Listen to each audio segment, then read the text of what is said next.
buenos días, ¿cómo les va? Empezamos una nueva emisión de Los Siete Locos. Y este es un programa especial, ustedes ven que tengo otra escenografía atrás mío. Estamos en Tecnópolis. Y en Tecnópolis hay en este momento una muestra dedicada a Quino. Entonces nosotros pensamos, se cumplió un año de la muerte de Quino, está esta preciosa muestra que desde ya les recomiendo que vengan a visitar y de la que vamos a hablar. Y vamos a aprovechar para recordar a Quino. Tenemos tantos programas que Quino estuvo acá en Los Siete Locos, tantos realmente. Por ahí vamos a pasar seguramente fragmentos de algunos de ellos.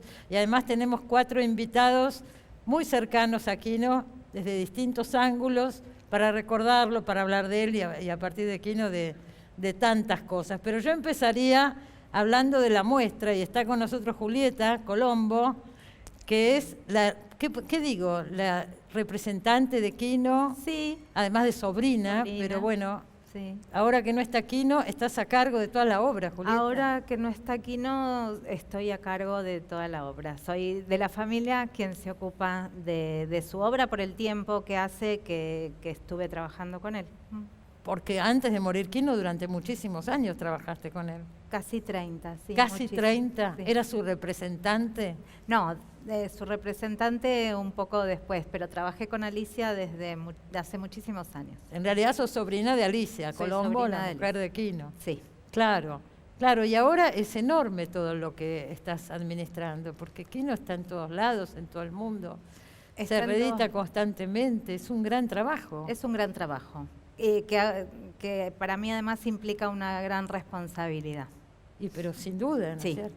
¿Y esta muestra cómo fue que se gestó? ¿Se te ocurrió a vos? ¿Cómo fue? No, esta muestra es una propuesta de hace unos años, muy linda, muy original,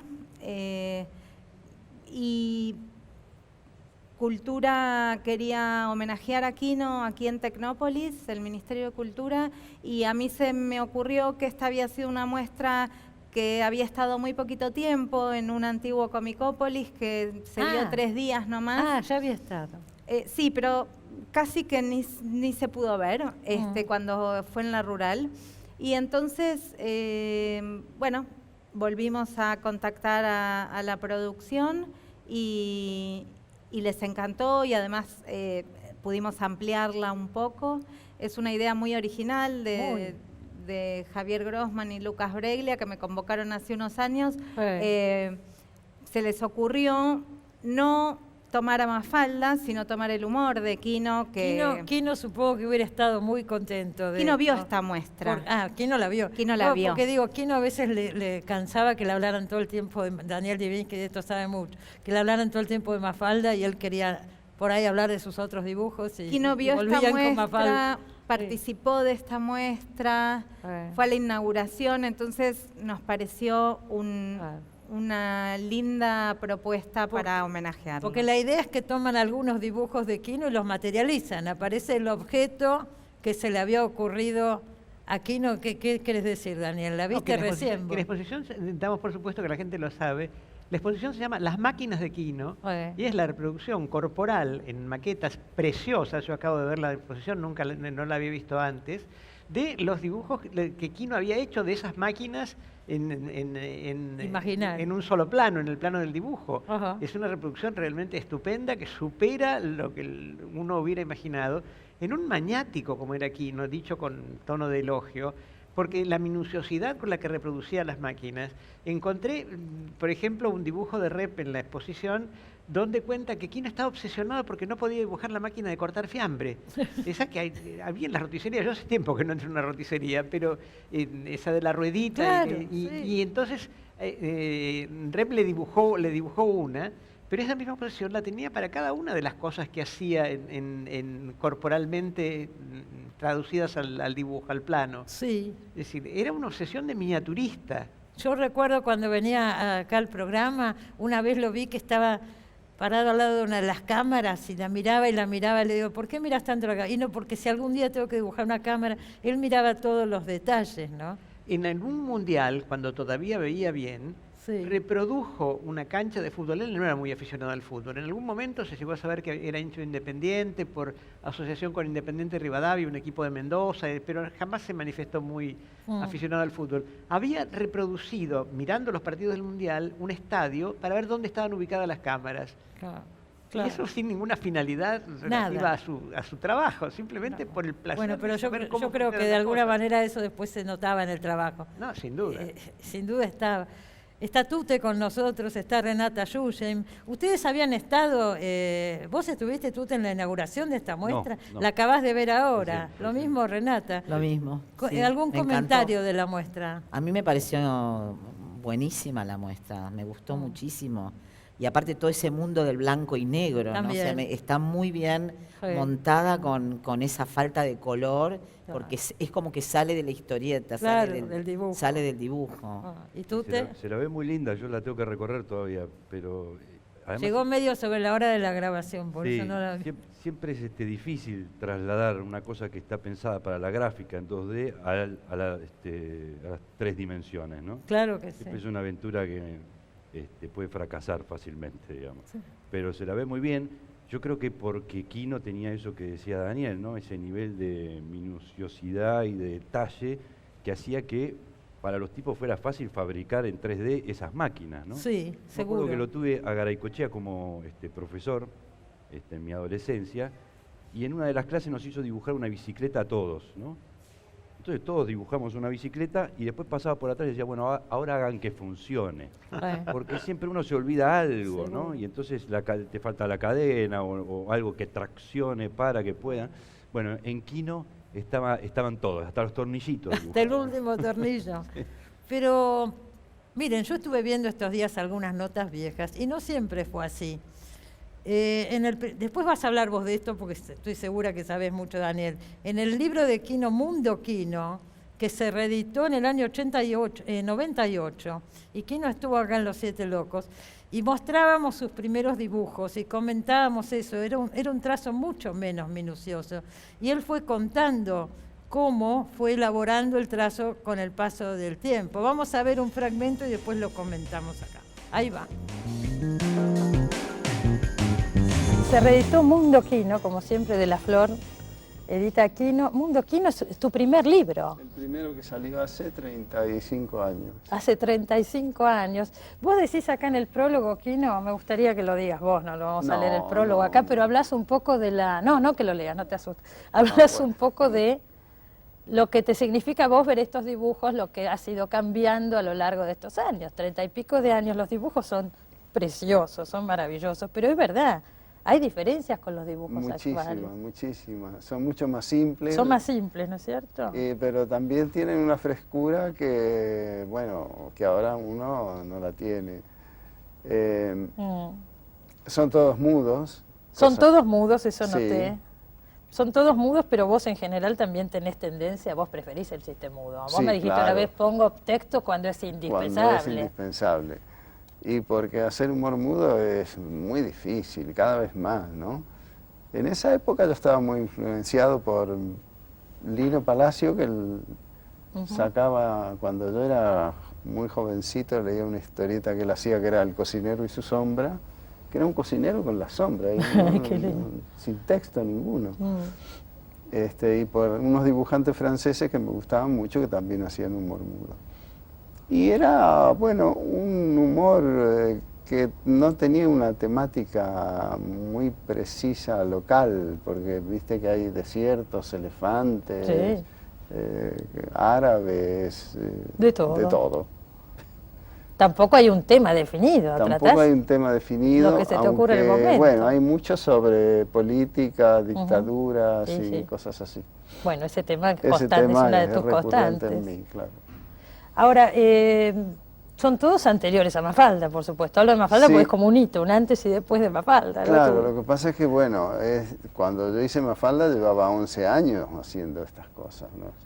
Mafalda vos me has contado en otras notas que hicimos o charlando que hacía 11 años que ya publicabas, que habías venido de Mendoza, que te había costado muchísimo empezar. Sí, porque viste que los dibujos son realmente Una vez que aparecieron... Son realmente que preciosos son. No, pero son como dibujos, no tienen la calidad. Una vez que aparecieron Cris, Fontana Rosa y Caloi, ya los jóvenes principiantes no pueden dibujar como dibujaba yo. Bueno, y vos también, o sea, no se puede dibujar ahora así porque ya lo hiciste vos hace 30 años, pero yo me pongo en el momento, lo que tiene que haber sido en ese momento. Vos me contabas que trabajabas tenías que trabajar en varios medios, que subsistir era difícil. Y sí, porque, bueno, creo que todos los dibujantes jóvenes tienen este mismo problema, que para subsistir, como a uno le pagan un poco, tiene que trabajar en 6 o 7 publicaciones, ¿no? Pero también me habías dicho que desde muy chiquito vos sabías que querías ser dibujante de humor, tenías muy claro eso, así que insistías. Lo tenía muy claro, ¿no? O sea que lo hacía con mucho placer. Insistías hasta que las cosas se daban. Lo sigo haciendo con mucho placer, te digo. Sí, se nota. Pero desde otra tranquilidad, supongo. Te volviste cada vez más minucioso con el trazo, tus dibujos son muy detallistas, todo eso acá no está, ¿no? Todavía.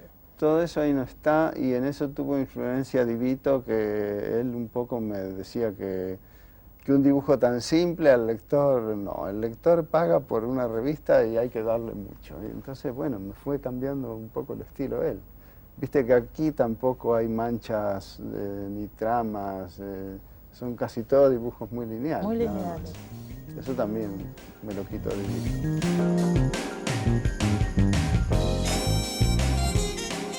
Bueno, ahí lo veíamos a Quino. Este libro Mundo Quino, ¿vos lo editaste, Daniel, en Ediciones de la Flor? Lo reeditamos, porque la primera edición la hizo un loco lindo que se llamaba Héctor Católica, que era poeta y fotógrafo, anarquista, de tan izquierdista, que había estado en el Mayo francés y contaba su participación allí de una manera muy ferviente, y tenía una pequeña editorial que se llamaba Ediciones del Tiempo, que hizo esa primera edición que recopilaba dibujos que Quino había publicado en Ricotipo. Claro. Es decir, era efectivamente un dibujo mucho más sencillo. Hay algunos dibujos memorables, como el de un señor con aspecto claramente de militar, parado sobre una silla donde ha puesto una foto de Einstein y clavando un grabado donde hay una explosión atómica, por ejemplo. Un libro muy antibelicista, muy político, y que fue realmente los pininos de Quino en la edición del libro. Ese libro después lo reeditó Jorge Álvarez, que fue el primero que editó las tiras de Mafalda en forma de libro, y en algún momento Ediciones de la Flor, cuando devino la editorial donde Quino publicaba toda su obra. ¿Cómo fue ese pasaje de Jorge Álvarez a De la Flor? ¿Cómo lo conocieron a Quino y cómo se estableció ese vínculo? Bueno, lo conocimos a Quino personalmente en la librería de Álvarez mucho antes de que se pensara siquiera en la posibilidad de editar sus libros. Devinimos amigos antes que editores. Comíamos en su casa, un departamento que tenía en la calle, primero en la calle Chile y después en la calle Medrano. Es decir, tenía una especie de perro de fieltro que yo siempre estaba pensando que se me iba a caer y se iba a romper, pero no era de porcelana, era un animal de fieltro. Y de esa amistad derivó una relación que hizo que Quino consultara a quien era mi socio en ese momento, otro abogado, yo era abogado lamentablemente, cuando dejó de cobrar sus derechos de autor en la editorial de Álvarez. Álvarez se había expandido demasiado, había diversificado su actividad de la editorial, que era la que realmente conocía, a la edición de pósters que más o menos tenían que ver, porque era papel impreso, y una discográfica, a crear un sello discográfico de rock, y ahí ya había entrado a pelear con pesos pesados. Y entonces perdía con esas actividades paralelas mucho de lo que ganaba con la editorial y empezó a atrasarse por los pagos a sus autores, lo cual era matar a la gallina de los huevos de oro, con perdón por la imagen, porque realmente... Entonces Quino consultó con nosotros como abogados, como tanto mi socio, que era Oscar Finkel, un abogado muy profesional, y yo éramos amigos de Álvarez, que incluso había sido socio en los comienzos de Ediciones de la Flor. Le dijimos, mira, no podemos demandar a Álvarez. Lo derivamos a un abogado amigo, que tuvo una relación bastante cordial y llegó a un acuerdo sensato, pero del cual derivó que Quino dejó de publicar los libros con Álvarez. Y él dijo, ¿y por qué no lo publican en De la Flor, con ese tonito de gatito que no rompió el plato que te ponía a veces? Y no se nos había ocurrido porque era desmesurado para la editorial chiquita que éramos, de publicar poesía y literatura y cosas más o menos, entre comillas, exóticas, de publicar libros con tiradas de 1.500, 2.000, hasta 3.000 ejemplares en algún caso de exceso, pasar a lo que fue la primera edición del Mafalda 6 en 1970, que fue una tirada de 200.000 ejemplares que se vendieron en una tarde. Era un salto cualitativo, para decirlo de una manera fina. Me imagino, cambió todo a partir de ahí. Ahora, una cosa que vos siempre recalcás, y eso Julieta también podrá decir, es que Quino nunca dejó la editorial de ustedes. Tuvo ofertas de los grandes grupos internacionales de todos lados. En momentos particularmente angustiantes en los cuales hubiera estado plenamente justificado que tomara esa decisión. Cookie Miller, que era mi compañera y mi socia, y yo estuvimos presos a disposición del Poder Ejecutivo durante la dictadura cívico-militar, 4 meses y medio. Después partimos, invitados por la Feria de Frankfurt, sin saber dónde íbamos a aterrizar. La editorial siguió funcionando a media máquina, y Quino, y Fontana Rosa también, hay que decirlo, siguió publicando con nosotros. Por supuesto que se respetaron escrupulosamente sus derechos y que cobraban ellos sus derechos antes que los dueños su sueldo. Pero realmente fue un acto de caridad humana y de cariño que no tiene posibilidad de ser evaluado correctamente. Sin duda. Pero además yo pienso una cosa, sí, ¿qué ibas a decir? No, que Quino tiene en su historia un gran vínculo con todas las editoriales que lo han publicado, salvo algunas excepciones. Martín Fontes en Brasil hace no sé cuántos años que publica. Bueno, el sello Lumen como sello también, hace muchísimos años. Seguro. En general, ha tenido buen vínculo con pero yo lo que decía, y con esto nos vamos al primer corte, pensaba, el hecho de que Julieta está trabajando con Quino hace tantos años, es la sobrina, la amistad que Quino tuvo contigo, Daniel, y con Cookie Miller, tu socia en esa época, digo, él también se rodeaba de gente en la que confiaba mucho. Era generoso, pero también él recibía, digo. Se rodeó siempre, se supo rodear bien. Me da esa sensación, ¿no? Sí, pero en el caso particular... Pensar las fortunas que mueve todo esto. En el caso particular nuestro, un compinchaje, a mí me hace acordar un dibujo de él donde aparece una pareja de viejitos. Es decir, ¿nosotros qué éramos? ¿Marido y mujer, hermanos o qué? Porque realmente la relación se confundía. Fuimos de vacaciones a la isla de Pascua y a Tahití, fuimos de vacaciones a República Dominicana, estuvo en Boston cuando nuestro hijo se graduó en el Berklee College of Music. O sea que realmente es una historia que supera lo que puede ser una relación editores-editado. Seguro. Bueno, a eso me refería. Bueno, nos vamos a un corte. Cuando volvamos del corte quiero que Tute y Renata Yuyen nos cuenten su relación con Quino. Ya volvemos.